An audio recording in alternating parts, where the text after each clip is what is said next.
everybody, and welcome. I have brought something super cool to show you today, so let's check it out.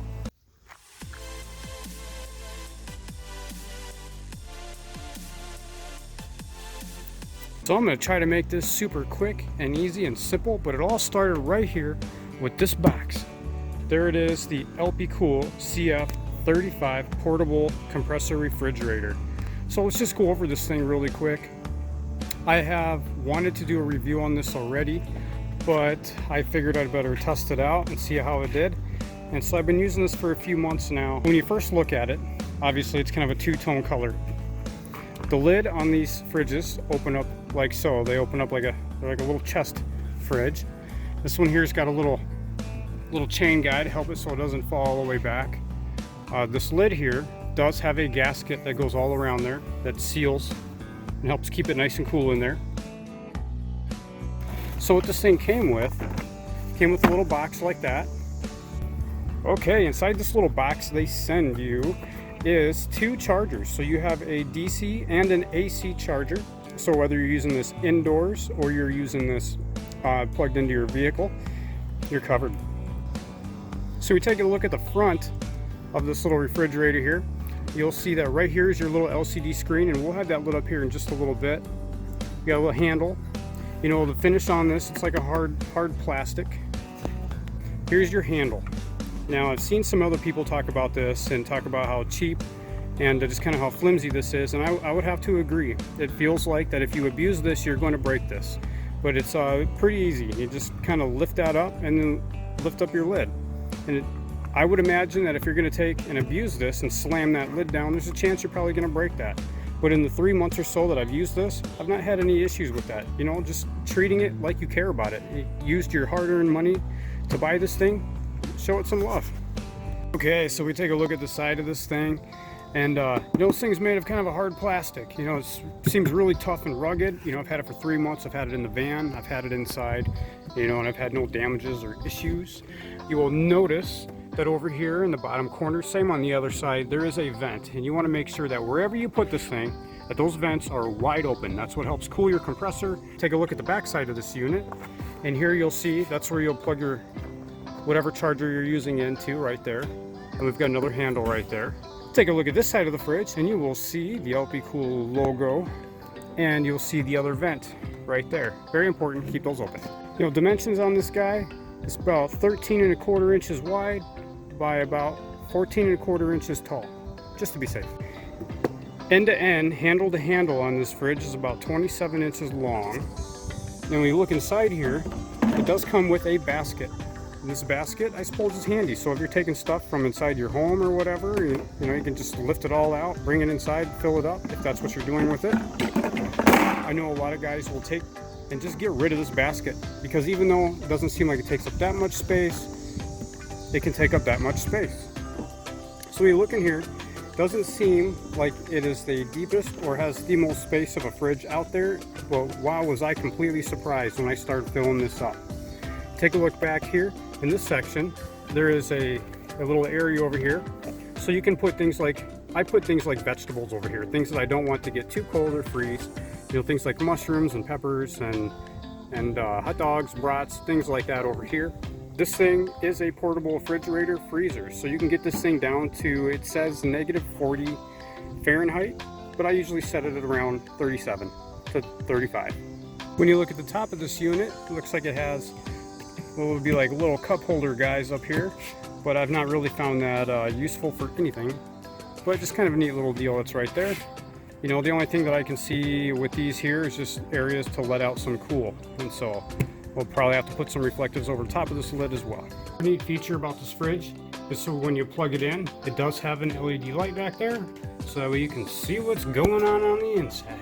I just kind of wanted to show capacity in this thing. Even though it doesn't seem like much, it holds quite a bit. As you see up here in this little shelf, I've got mushrooms and I've got some peppers. Hey, a little trick about mushrooms. If you want your mushrooms to last longer in the fridge, take that plastic off. If you get them in the package, put a paper towel over top of it. You'll extend the life of it by like a very long time. Inside the main area, as you can see, I've got a container of almond milk. I've got a full gallon of water in here. I've got some other beverages. I got some butter in there. and I've got some hot dogs and some brats back there. You know, I've got the typical condiments. I've got some mustard, some ketchup. And one of the things that really intrigued me about getting an actual fridge for the van is storing leftovers. Here's a stir fry I made the other day.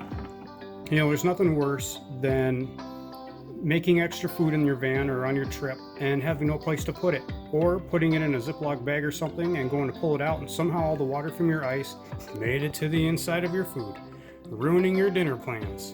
So that is all over with a fridge. But yeah, I mean, you see that holds quite a bit, and you can still put more stuff in here. There's still more room to tuck more items.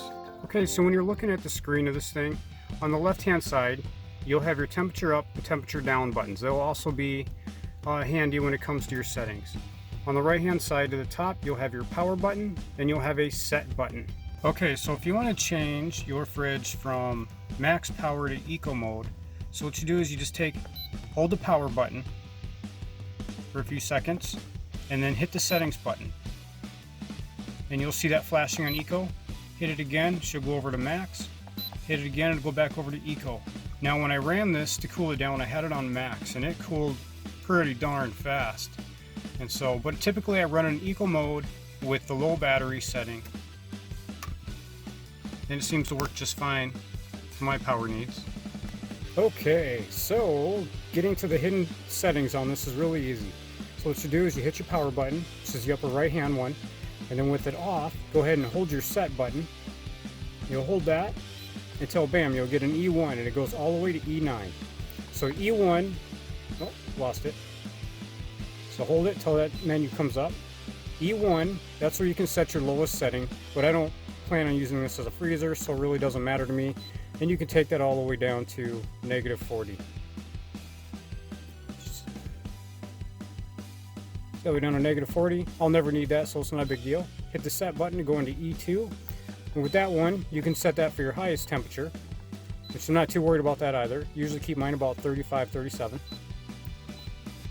The settings that you're really going to want to need to know is E4, and that will be your exchange. So I have mine set so when this fridge gets to 2 degrees beyond where I set it, that's when it'll kick on.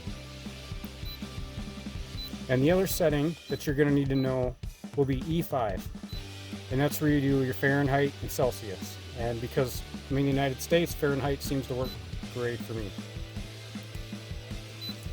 So E4 and E5 are the main settings that you're going to need. Alright everybody, thank you very much. I think I'll just wrap this up right here. I just want to thank you again for clicking or watching this review. I wanted to get this out a whole lot sooner, but I just needed to test it and use it first, and I'm pretty happy with it. It has done a nice job. I have a Renogy solar system in here, 300 watts of solar and 2 AGM 260 amp batteries, and I haven't even come close to draining my batteries, running everything else that I run in here along with the fridge. And so as far as power consumption, seems to do pretty amazing.